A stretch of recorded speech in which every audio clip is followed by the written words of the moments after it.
sticks on the chin. Just keep your head down and carry on. You fight like hell, turn the other cheek.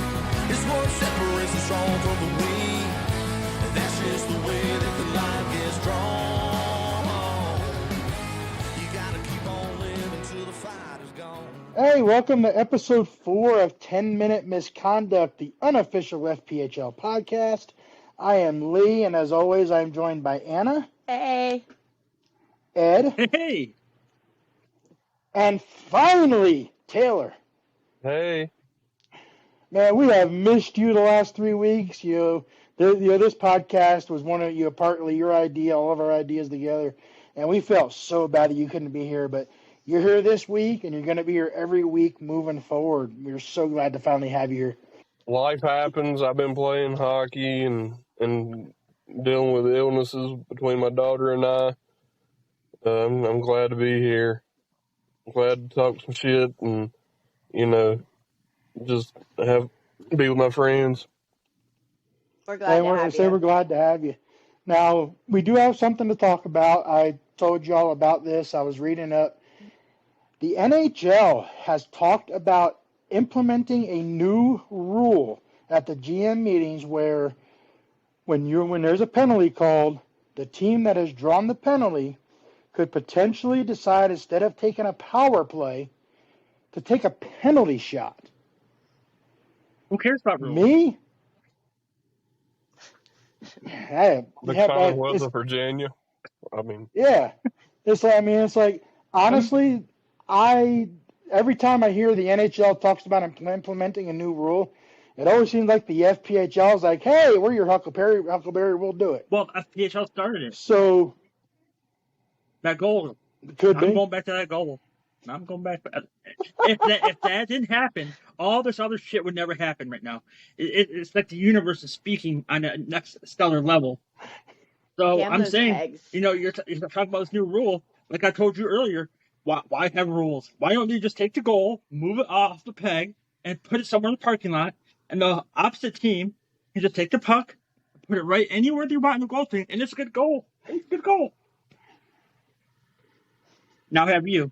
The butterfly effect. What was that? Verify that. You take the net butterfly off. Effect. Say that you got the penalty, right? That I'm getting the power play. So what that means for my team is their goal gets to get taken off the net. They have no goal net because that can go in the parking lot. That's how we do these days. Then they can they skate over there, and then wherever they want to put that puck into that crease, wherever the goal net was supposed to be at, that can be the goal. Just give them a goal. Why even try? Just give them a goal. Call me crazy, but my logic, and I could be completely out in left field here, but having 2 minutes of a power play, I feel like would give you a lot more chances of a shot on goal versus one penalty shot. Now, if you have a sniper of a shooter, that's fantastic, but my thinking would be the 2-minute power play for sure. What do you guys think? Yeah, I think the 2-minute power play definitely triumphs over, an individual shootout, so to speak. Right. I think it takes away from the game. And nothing against Scott Brand. I think the world of that man. But when he was in Winston-Salem and he decided to do the shootout before the game, you should have heard the heckling from the fans. And I told several of them, I was like, please just shut the fuck up. You're getting free hockey before the game even starts, just to dictate whether the end of the game, if it gets to that point. But yeah, I believe it's taken away from the game if you're going to and if that is the case, is it going to be the penalized player that got the penalty drawn on them taking the shot? Right. Or are they going to put some sniper out there that can dangle the puck? That needs to be addressed if that's how it's going to be. All right, I guess on a more serious note, no, I think it would be like a lot like in baseball, like on stats and all that stuff. I guess now would this rule? Will this have to be all the time, or could the team pick which one they want? Could they pick either a shootout or a penalty, or does it have to be one way or the other all the time? Yeah, so you're saying the way I understand it is it's every time there's a penalty. You choose penalty shot, Okay. power play, penalty shot, power play. Well, then And I think, honestly, most teams would choose the penalty shot. I would say Because when you look at the shootout, the percentage of times the goal is scored in the shootout compared to stopped, then you compare that to the percentage of successful power plays. Right. It would create some strategy, I think, for some teams. It's definitely one of those things that, as a purist, you'd have to wonder, is it a good thing? Is it a bad thing? I don't know. You have to look at makes it with me wonder. stats-wise and where the game is going. So during the game, if the goalie's having an off game and all that stuff, you might want to say, I'll take the shootout because you see the goalie's having an off night, so take the shootout. But then if the goalie's having a particularly good game that night, then I would probably say take the penalty because you got more shots against him. But if he's off that night, if there's something just not right about the goalie or if he's just a bad goalie in general, I would probably choose the shootout. But if he's a good goalie and you want more shots, it's like a baseball stat. You kind of weigh the, on base averages and, the goal against averages and all that other stuff. So, yeah, exactly what you're saying, Lee. It's like a chess game. Yeah. I think strategically as well, maybe you have a great goalie who's having a great night and you want to take the shot, even if you think you could miss it. Say the other team's on fire and just the slowing of the game could just really distinguish their momentum. Great point. Strategically, it could just kind of mess with them when they have that few minutes or a couple seconds of just sitting around. It could really change the whole dynamic of the game. So it'd be interesting. And I do think it does, like Ed's question, is it the guy that had the penalty that drew the penalty? Is he the one that has to take the shot? Can you pick anybody that was on the ice to take the shot? I think that would play into it, whether or not you take the power play or the penalty shot. Right. Because, I mean, like let's say Columbus, for instance. If, Sturgeon draws the penalty, I'd take the penalty shot. If, no offense to him, but if Justin Schmidt draws the penalty, do you let him take the penalty shot or do you take the power play? It has to depend on who drew the penalty and what who's going to take the shot. Definitely, I agree. Either way, I think valid. it's an interesting idea, and I don't know about you, but I don't see it happening in the NHL. I could see it in this league, though. Or maybe even up to ECHL, maybe. I don't know. It's like minor league baseball is like the testing ground for Major League Baseball. I'm trying to figure out, is the ECHL or the AHL the testing ground for the NHL? What would you say? I think where the testing ground would be is whether you would try it first. Well, I know the hybrid icing like we have now, when that was first proposed, they went to the SPHL, and the SPHL was the first pro league to implement the hybrid icing that we have now. Okay. And they saw how it did change the game. It did speed it up maybe a little bit, So I could see the NHL maybe get with the SP or the Fed and say, hey, let's try it, see what the success rate is, see what the pros and cons are, and see if it works, see what the fans' reaction is. Because honestly, as a fan, a penalty shot does get the crowd going more so than a power play. Right. It could be used as like a momentum changer, just like what third period scrap does for momentum. You could also take that into a shootout type situation too. It's all about momentum, basically. I guess wherever you think you have the best momentum, best chance at doing, that's when you probably would want to try to take. So we're ready. Let's go. Let's go ahead and get Parker Moskal in here, and let's get this on the road. Okay, we are very, very glad to welcome the player assistant coach for the Elmira Mammoth, Parker Moskal. Parker, welcome to the show, pal. Thank you. Thanks for having me. Happy to be on. All right, we appreciate you coming on. You're our third guest, and so far the first two have knocked it out of the park, and I expect the same thing from you. Me and you have been talking back and forth for a while. We've been looking forward to this day. So to get it started, there's been a few, I guess you'd call controversial moments so far this year with Elmira and with you. If you want to start quick, tell us your side of the story. An article came out about you in Danbury, I know you want to set the record straight, clear the air, give your side of the story. Here's your opportunity. So to keep it brief, there was a fan in Danbury, or a couple fans in Danbury, that were saying some pretty messed up stuff. Obviously, there's fans pay their money to watch us play, and they're entitled to their opinions and razzing us. And there's a certain fan group above on the other side of the arena that's always great, always talk to them and whatnot. But these fans behind our bench that night were saying some pretty messed up stuff about family. And obviously my father, who passed away last October, made a couple jokes about that. There was some beer spilled, and just there were lines you don't cross. Obviously, like I said, fans are entitled to say stuff during games, but to cross those lines I don't really agree with. And I never went up into the stands or anything, but I did tell the fan, like, hey, that's not stuff you say. Like, that's completely wrong. Well, for the That's perfectly, yeah, it's understandable 100%. and Yeah. while we're on the And we- subject, props to you, because I can't imagine the strength it took to not go up there and pull those fans onto the ice and beat the living shit out of them, because there is the line that you don't cross. And I'm a fan that tends to heckle players, but you don't say anything about deceased relatives. And if that fan is listening, I beg you, come on our podcast, because I have some shit that I would like to say to you. So if you have the balls to say anything behind the glass, step up and say it out here to all of us. Yeah, 100%. I mean, the fans in Columbus, I've been an away player there, I've been a home player, like you said. They always heckle, but it's always in good fun. And after the game, whether you're a home or away player, the fans usually will come and greet you and say good game or something nice to you. Absolutely. And same with Danbury. There's a lot of fans there that are great. I've spoken to a lot of them when I've played their post game, and I mean, one bad apple shouldn't speak for a whole fan group. Absolutely.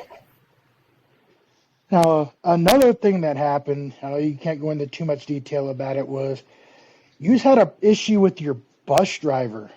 Can you tell us a little bit of a backstory, squash any rumors that are out there? What the fuck happened?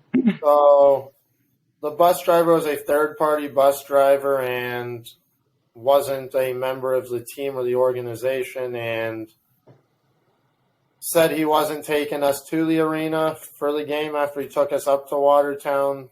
And nobody really knows why that happened to this day. But, I mean, the fans in Watertown stepped up and they transported us to and from that game and went above and beyond what most fans would do, I think, for players of an opposing team, obviously. And we are really grateful and fortunate for them to step up and take care of us and make us feel like family, because hockey is one big family. Yeah, I think that's what that really showed, was it is a big family. Talk crap to the players on the ice, but off the ice, hey, I think fans in any city and damn near any league would have done the same exact thing. I agree. And I mean, back on the fans, even in Danbury, there was a child I actually hit it off with in the penalty box of all places. We played rock, paper, scissors for a puck. And then the story was kind of neat. He had to leave the game. It was like a youth hockey night, so the Danbury youth program was there. And his parents wanted him to go home before the game was over, and he was really shooken up about having to leave early, I guess. And then his mom reached out to me on Instagram, and the next day we were able to do something special where I was able to get him one of my broken sticks and sign a puck for him, and really just make it special for him. And his name was actually Parker, and he wears the same number. Hey, Parker. So crazy. That's cool. That's awesome. Well, let's Man. give a shout out to Parker. Yeah. That's awesome. And again, that shows how hockey players are. We've talked about this, I think, every week almost. Hockey players, you don't really see that in any other sport, how giving the players are to all the fans, be it your fans, the other team's fans. That's what I love about this sport. Yeah, it's one of the things I love too. I like feeling accessible to the fans, especially at this level of minor pro hockey. I feel like that's a special almost bond we share with the fans at this level, is we are more accessible than at higher levels per se.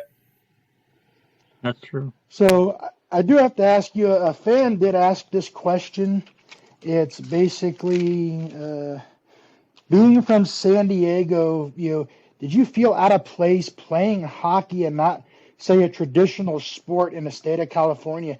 And how the hell does somebody from San Diego get into the Federal League? So the way I grew up, I actually felt real out of place growing up playing hockey as well. I actually got my start. So when Joan Kroc passed away, so she was the wife of Ray Kroc, and I mean they helped found McDonald's, owned the San Diego Padres. She donated all the money to the Salvation Army, and they built youth centers across the U.S. I think there might actually be one in Georgia, Ray and Joan Kroc Community Center. And they built one in San Diego, actually, back home, and they built a hockey rink there, and they set up hockey for underprivileged youth players that wouldn't normally have the opportunity to do something like hockey to try it. And then I took to hockey, obviously, and they kind of took care of me and my family and helped with the financial burden of playing hockey. There was a guy there named Jason Galea. He's a sports therapist, and he ran the San Diego Saints youth hockey program there. He still runs it. It's one of the only nonprofit youth programs in San Diego. And to this day, he still makes sure that if guys can't get hockey equipment or can't afford something for whatever reason, there's ways that they can continue to play the game. That's awesome. And shout out to Derek Clark who gave that question. So starting out, how did you move on from San Diego, your career progression from there? So I grew up playing for the Saints, obviously, the La Jolla Jaguars. There's 5 rinks in San Diego, so I kind of played for all the youth programs there. And then I got recruited to go up to Orange County and play for the California Wave for tier hockey. And out of that, I got recruited to go play some junior hockey in New Hampshire with the Northern Cyclones. And then started talking to a couple Division I schools, and one of the coaches, Mike Corbett, Alabama Huntsville, set me up with Colorado Rampage, where I met another great hockey person, Andrew Sherman. He runs the program there, and he made it so I could continue playing hockey and made sure I had clothes when I wouldn't necessarily have, like, nice clothes for the winter, like, just anything he could do to help me coming out where I came from, he did. And we still keep in touch to this day, and then played juniors for a bit. Ended up signing a PTO with Rapid City in the ECHL, and then from there I ended up in the Federal League. Yeah, I wanted to mention, I had the pleasure of meeting you last season at the end of the season barbecue party thing at Harley, and we were... Oh, yeah, that was a great... Yeah, it was a lot of fun. But I remember you had auctioned off a pair of your skates to donate the proceeds to kind of give back to where you came from, and I just wanted to mention that. I thought that was really amazing that, you just never forgot where you came from, and to turn around and be able to, like, help kids that were kind of in a similar situation. I think that's really amazing. Thank you. I'm grateful that I have the, what's the word? I have the way to be able to show that it can be done.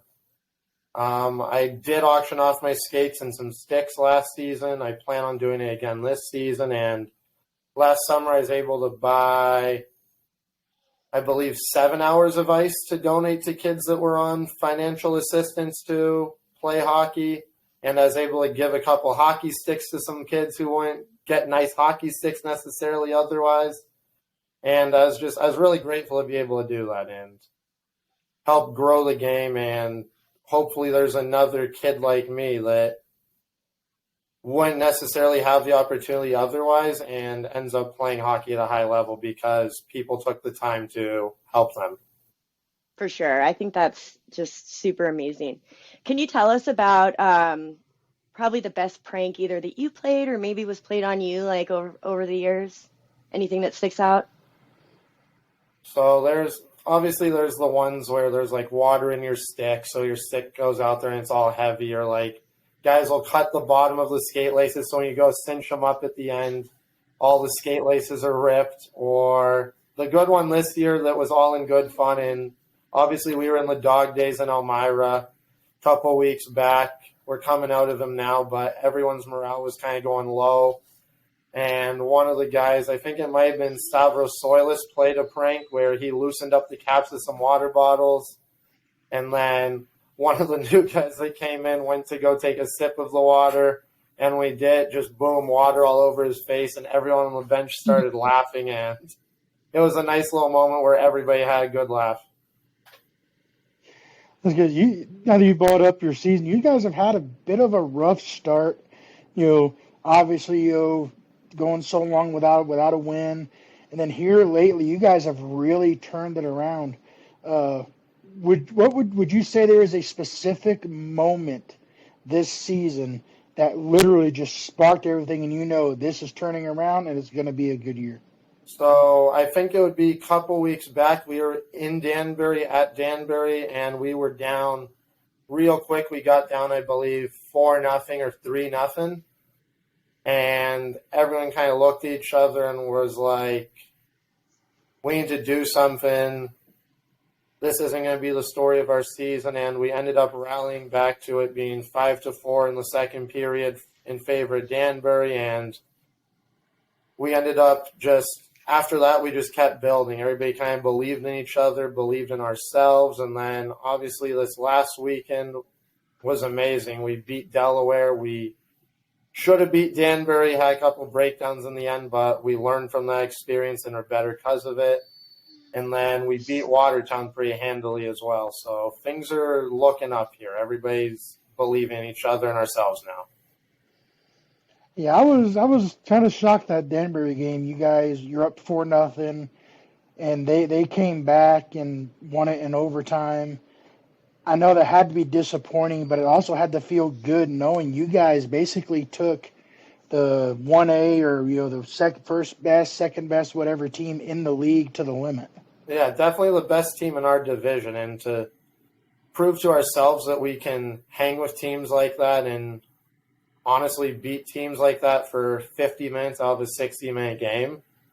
That's a huge boost to everyone in the room, top to bottom, boost to our coaching staff, ownership. I think everyone was pleased with this weekend. Taking 7 out of 9 possible points after not having a win so far, that's an amazing accomplishment in my eyes. Right. I mean, at least it's not better than the Battle Creek did a couple years ago, at least here. You did it, one game that year? But, yeah, I think Battle Creek won 1 that year, and yeah. We're going much more than they did. Absolutely. There you go. Yep. They set the bar, right? And you had a great last weekend with that hat trick. So congrats on that. That was awesome. So you've had what, 3 hat? Yeah, you've had 3 hat tricks this year so far. Yeah, I've had one against Danbury, and then one against Delaware this past weekend, one against Watertown this past week, and so personally, I'm happy I'm sort of replicating what I did my first time around in Columbus a couple years back. It's nice to have that confidence again, be playing with guys that have confidence and instill confidence in others. We've got a great leader here in Mo Levac, real good veteran presence to have there. Tate Leeson's a really strong younger player. I actually played with him a bit last year in Sweden, so it was nice to get him here, and it's easy to do well when you've got guys bought in who are also doing well and working their butts off every day. Right. Can you tell us a little? Is that one of the jobs for being a player assistant coach, kind of recruiting players, bringing guys in? It definitely is. I definitely did a lot of recruiting once I got here, as far as bringing in certain guys that I thought could help our team win and were more importantly good people. Can you tell us a bit about your time in Sweden? So my time in Sweden was pretty surreal, actually. I got to be in a place called Kiruna. It's the northernmost town in Sweden. So during the month of December, there's 30 days of darkness, they call it. So the sun doesn't actually rise above the horizon at all. And, I mean, you're above the Arctic Circle. I think I was a good 200 miles into the Arctic Circle. But you get the northern lights there. There's the world-famous Ice Hotel, which is a hotel completely built out of ice, and I got to go experience that. That's awesome. Got to go see reindeer. The hockey was amazing. Probably the best hockey I've ever played. The people out there were amazing. There's nothing I couldn't say that's not good about being in Sweden. That's cool. I have a question for you. Yeah. Say that we have a 13 or 14-year-old player watching this podcast right now and struggling and all that stuff with their game. What would you advise to them to either make the game better or how to stick with the game, or any general advice you might have for a 13 or 14-year-old struggling hockey player right now? So I play a pretty skilled game. I think that's known by everyone across the board. I'm not a big fighter. I like to play with the puck out there.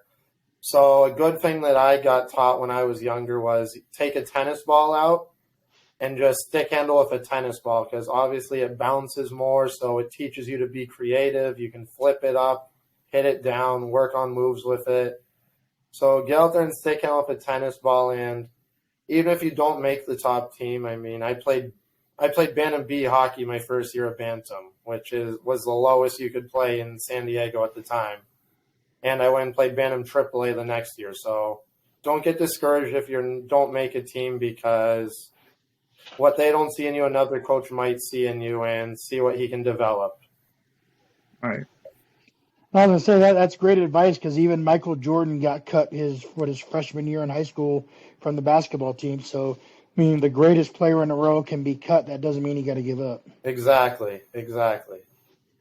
And I guess to follow up on a nice part. Now, besides at the arena last week, before this, do you have any other moment of your career which you just absolutely hated a game, A moment where I absolutely hated the game? Yeah. Yeah, there was a moment. I actually ended up not playing hockey for almost closer to 2 years than 1 year. And I felt like hockey became the only thing people looked at me as.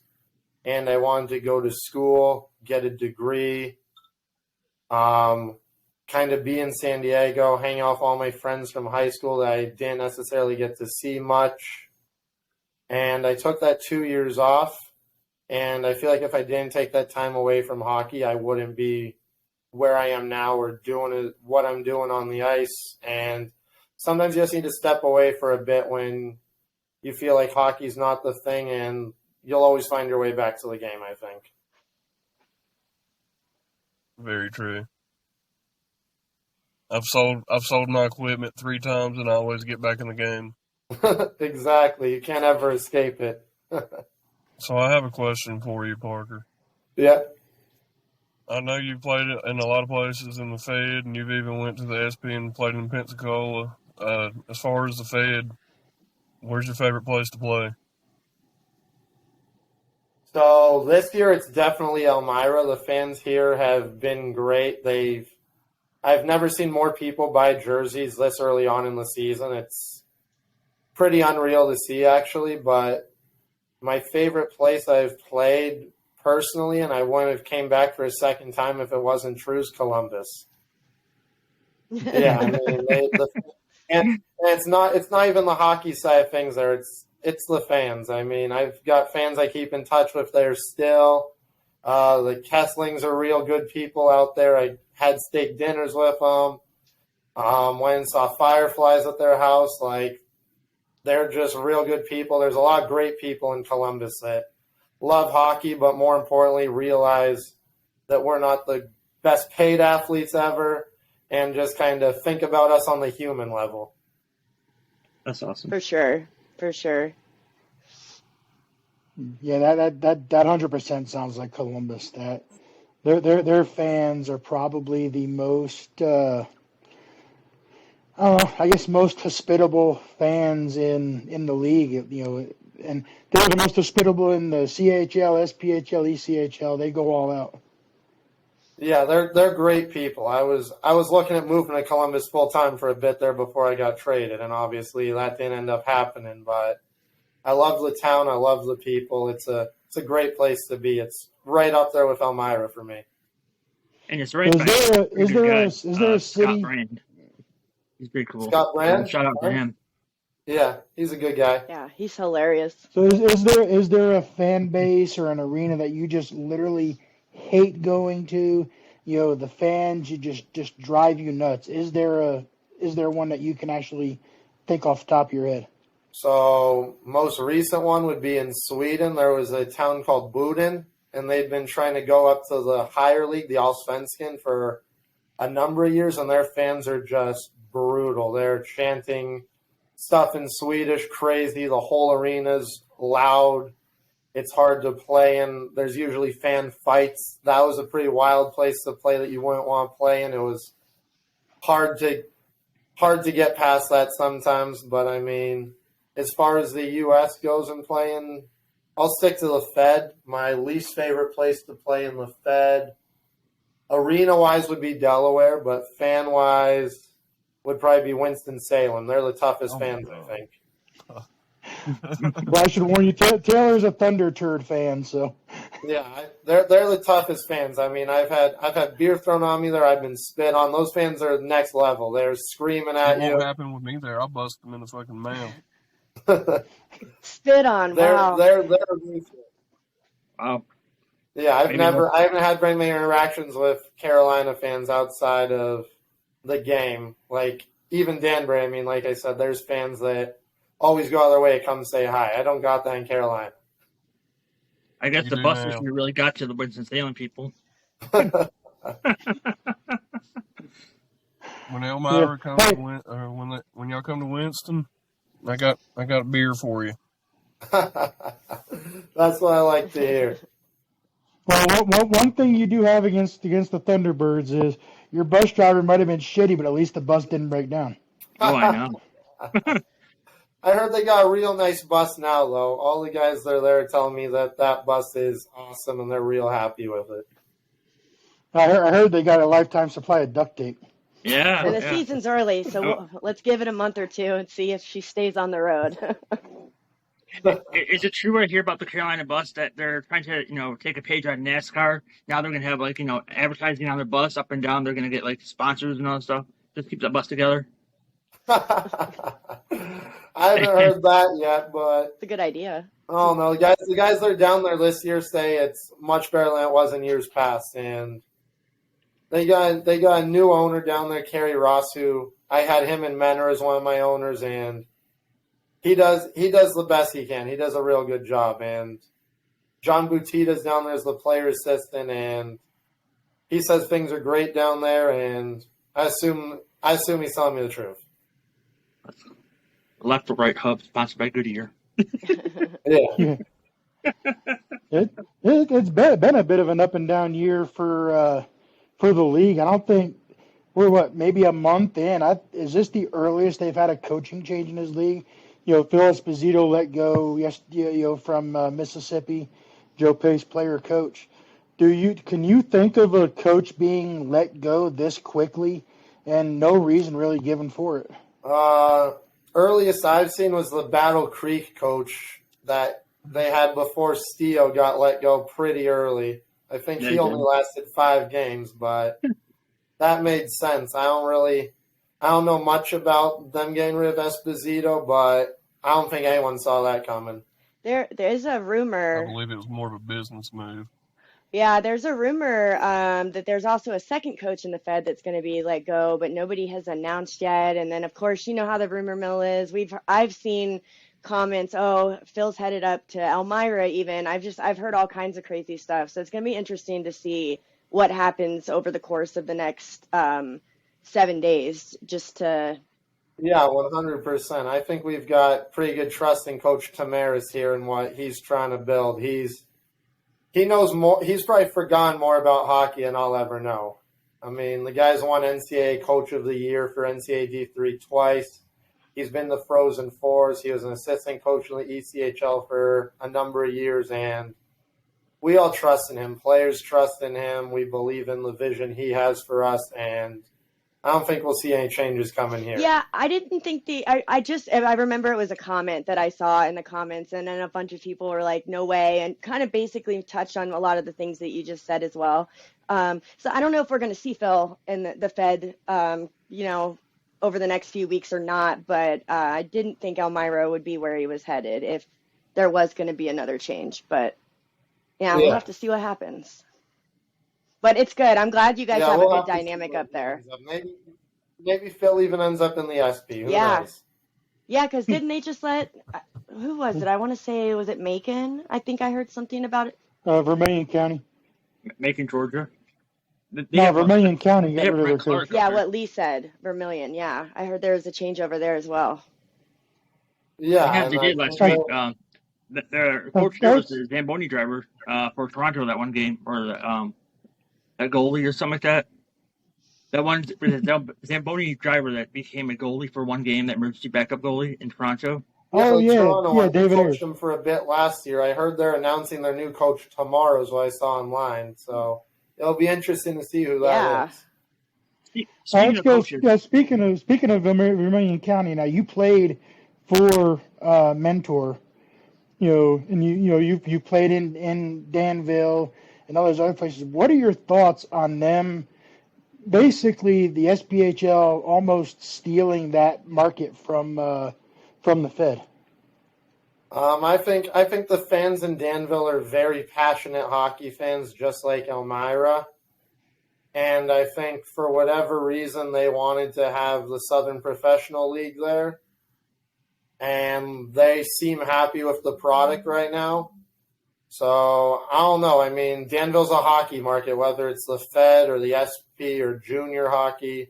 They've always supported whatever they've had. So, I don't know why that change was made, but Danville was definitely a fun barn to go play in back when they were in the Fed when I was on Menor. Well, that was actually probably my favorite arena to play in when I was with Menor. Well, one thing I noticed about Vermilion County, Danville, they got new glass since they switched to the SVHL. The old SVHL glass is removed. You got nice, clean glass all the way across now. Yeah, it looked like they redid everything. Their boards, glass. I think they got a new ice plant. It looked like they put a lot of time, money, and effort into making that arena nicer for the new team that came in. And that was actually the year COVID shut everything down. After I got released from a team in a higher league once they opted out, I was actually signed in Danville when Gary Gill was going to be the coach there. Oh, wow. So I got to know the town a little bit and see what I was going to be playing in, and it was unfortunate that season didn't happen, but Danville seems like a really great hockey town. I do have a question about coaching and all that stuff. As a player, I know some teams here don't really have a head coach. You have a player coach and all that stuff. But as a player, would you rather have a head coach sitting on a bench all game long, or is it easier to have the coach on the ice playing with you as you're going on? 10 out of 10 times I'd take the coach who's standing on the bench, isn't a player, has the experience, the knowledge that a player wouldn't necessarily have. And I feel like it's easier for a true head coach to hold players accountable than a head coach that's getting dressed with his players and teammates in the locker room every game. So as a player assistant coach, what are your responsibilities on game day, during the game on the ice? So lucky for me, on game days, I focus on hockey 100% and what I can do on the ice to help the team win and do well. And then mainly during the game, just talking to the officials during stoppages, relaying stuff that coach wants the officials to watch for, kind of just talking to the officials during the game, being friendly with them. And then practice, I'm guessing, almost a little bit of the same thing? A little more hands-on? Yeah, a little bit of the same.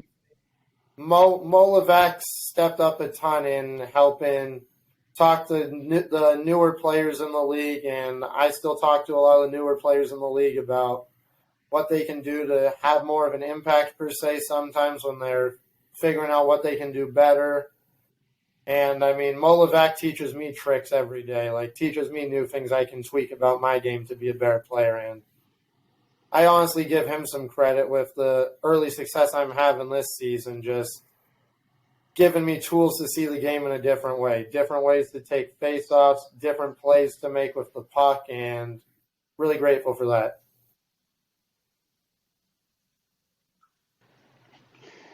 All right, we have some fan questions here off of Facebook. I got a bunch on the Elmira fan page. So, Okay. Angela Madison wants to know, what is your pregame ritual? So my pregame ritual as of late is there's a Italian restaurant in town called Pietro and Sons, and I go there and I get a nice big bowl of chicken parm. I take it back to my apartment. I'll eat that, take a nap for a few hours, head to the arena, listen to some good music on the drive over. My drive's only about 5 minutes, so only time for a song or two. Then I get out, usually go into the arena, walk around in my dress clothes for a bit, tape my sticks in my dress clothes, and then get into my undergear. I go get stretched out by the team trainer. Whatever else I need from the trainer as far as injuries or ailments gets taken care of. And then once the clock hits 20 minutes before warm-up starts, I start getting my equipment on. Is there, I know I've talked, some other players, Tom Wilson, who played for the Cottonmouths, not the Tom Wilson in the NHL. His ritual, as far as getting dressed, was if their bench was on the left side, he got dressed on his left side of his gear first. Right side started out with the right side of his gear first. Is there anything like that you do? And if not, are there any guys on your team now that have maybe a strange ritual or something like that? So I always tie my right skate first. So that's something most people, I don't know many people that do that. I always make sure I've got 3 Powerades or Gatorades in my stall, one for in between each period, warm-ups first and second, and second, third. And then whatever stick I'm using for the game, I keep it against my stall. So a lot of guys will keep their sticks outside on the stick rack, and I keep it right next to me while I get dressed. So as far as any of your teammates, present or past, what's the strangest pregame ritual that you can remember? I forget the player's name, but it was my first year when I was in Rapid City. He had to eat something super spicy, whether it be those crazy ghost pepper chips or something like that, just right before warm-up, something as spicy as possible this guy would eat. That don't even sound like a good idea. No, it was wild. It sounds like he'd have been busy in between periods. God, that I think that might take the cake. That's pretty up there in the weird realm. Oh yeah. So we do have a question from Cameron Burke and Edwin Bennett, both pretty much asked, when you guys got that first win, what was the reaction and the atmosphere like in the locker room? It was amazing. We went crazy in the locker room after the game. Coach Glenn was running around giving guys high fives, and I mean, he's almost 70 years old, so him running around, he was moving in there. And all the guys were happy. We were all hugging, high fiving, and we all kind of sat back at the end and were like, this is the start of something great, guys. Like, we can do this. And it was an amazing feeling to get that first win. Yeah, I know when you guys were struggling, me and you would talk every now and then. You're telling me it's going to turn around. We got guys coming in. It's going to get better. It's going to turn around. And I think it has turned around for you guys. It's 100% turned around. I think we're one of the upper half teams in the league as things stand right now when we're playing the way we need to. 100%. Now, we've talked about the ownership there in Elmira. If you could tell us a little about the ownership there, how they're treating the guys and, basically the atmosphere all the way around. So it's the best treatment I've ever seen in the Federal League by far. Steve Donner owned Rochester in the American Hockey League. He owned Greenville in the ECHL. So he's done it at much higher levels than the Federal League, actually. And he runs this the same as he would a team in the AHL or the ECHL. During training camp, we had nicely cooked, catered meals. We had prime rib for dinner during training camp, like just above and beyond in that sense. Guys always have sticks when they need sticks. We put in monthly stick orders. He makes sure anything medical-wise, guys are taken care of. Thanksgiving, we were here for Thanksgiving because we played Wednesday, and Thursday Thanksgiving, he had one of the best Thanksgiving feasts I've ever had set up and prepared for everyone on the team. A bunch of the staff were involved, and he goes above and beyond in everything he does and makes it truly feel like a family atmosphere here for every player. He thinks of us as humans before hockey players, which I wish was more common in this level of hockey. That's awesome. Nice. So, you said he's the best owner you've ever played for. Yeah, Can you tell us who the worst was? He's the best owner I've ever played for, hands down. Everything he does is above and beyond. I've never seen anything like it anywhere. Can you tell us who the worst owner is you ever played for? I actually haven't played for very bad owners. I mean, obviously Robbie Nichols, but that's a story for another time. He tops the cake, but other than Robbie, I've had very amazing owners in the Federal League. I had Kerry Ross and Chris Bruneski and Alan Moon, the Moon family and Menor. They were all amazing people and were very great to us players.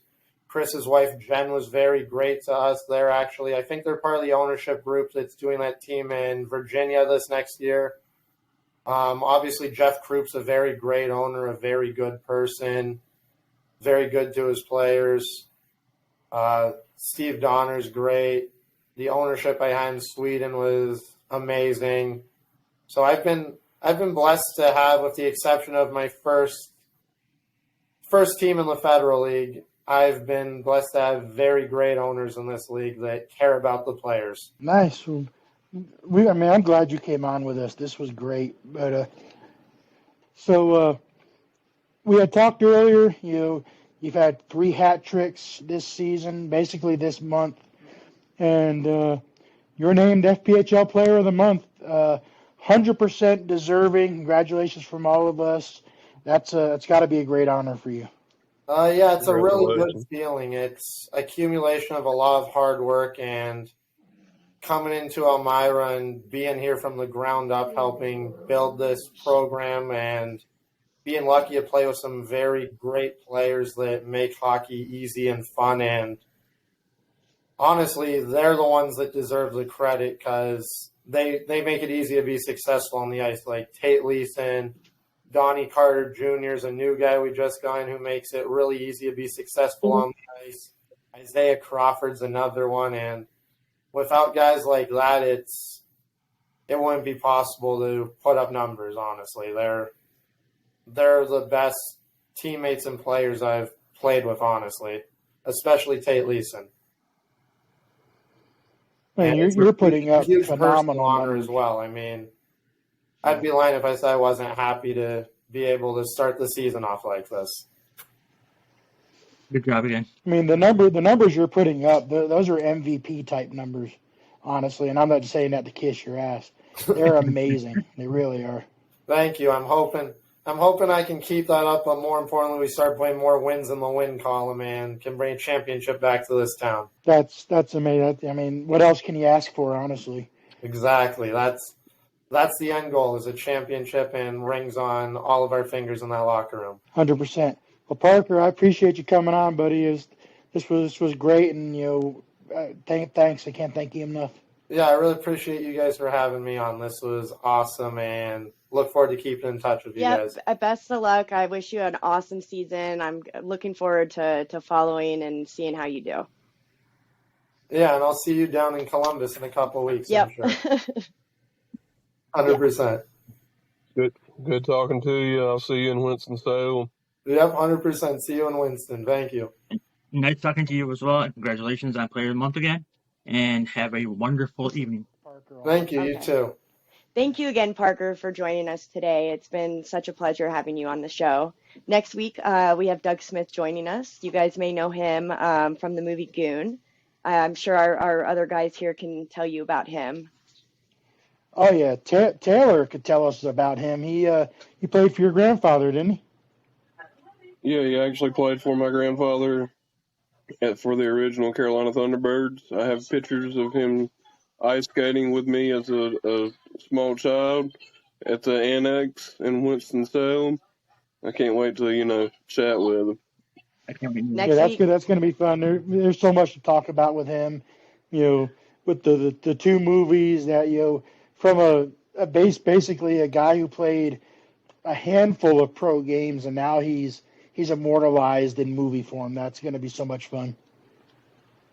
Yeah, so guys, make sure you subscribe and share. That way you can join us for next week's episode. I want to give a shout out to the Chattahoochee Valley Warriors. They're a great organization helping veterans in Georgia.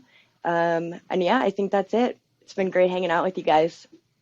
Yeah, it's going to be great. Like, subscribe, give us a rating on Spotify, follow us on YouTube, share this with 10 of your friends, and let's grow this. Absolutely. We're gonna have some announcements coming up too of a contest that we're gonna be doing. We're gonna announce it probably around the end of the year, and it's gonna be fun. Let's get this going. Let's get some views and some listens on Spotify. Let's get this pumping. And come talk shit with us on the Trash Talk page. Yes. We better see you guys there. Fuck off. No. Yeah. Yep. Well, another great episode, guys. Taylor, Ed, Anna. We'll see you guys next week. All right, get better, Anna. You guys too. Head down, carry